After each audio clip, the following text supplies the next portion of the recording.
Kepala Dinas Tenaga Kerja dan Mobilitas Penduduk Aceh, Akmil Hussein yang didampingi Sekdis, Kasubag serta Kabid Pengawasan Ketenagakerjaan melakukan inspeksi mendadak atau sidak ke semua bidang di lingkungan Dinas Tenaga Kerja dan Mobilitas Penduduk Aceh, Sabtu 6 Agustus 2022.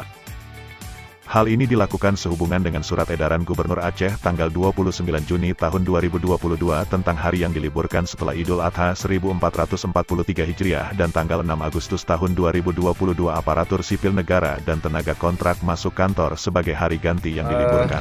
Kami dari Dinas Tenaga Kerja dan Mobilitas Penduduk Aceh, alhamdulillah untuk tingkat kehadiran hari ini pada pengganti hari libur Idul Adha sekitar hampir dengan 98%, kecuali yang DL dan izin cuti.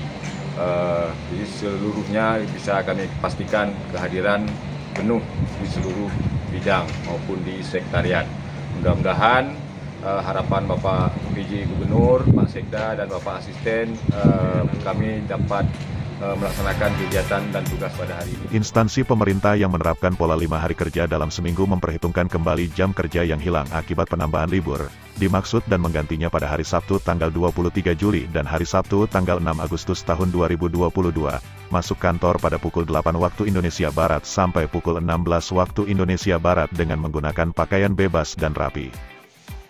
Apabila terdapat pegawai yang tidak masuk kerja tanpa alasan yang jelas pada hari pengganti hari yang diliburkan dimaksud supaya diambil tindakan disiplin sesuai peraturan perundang-undangan, demikian isi surat edaran gubernur.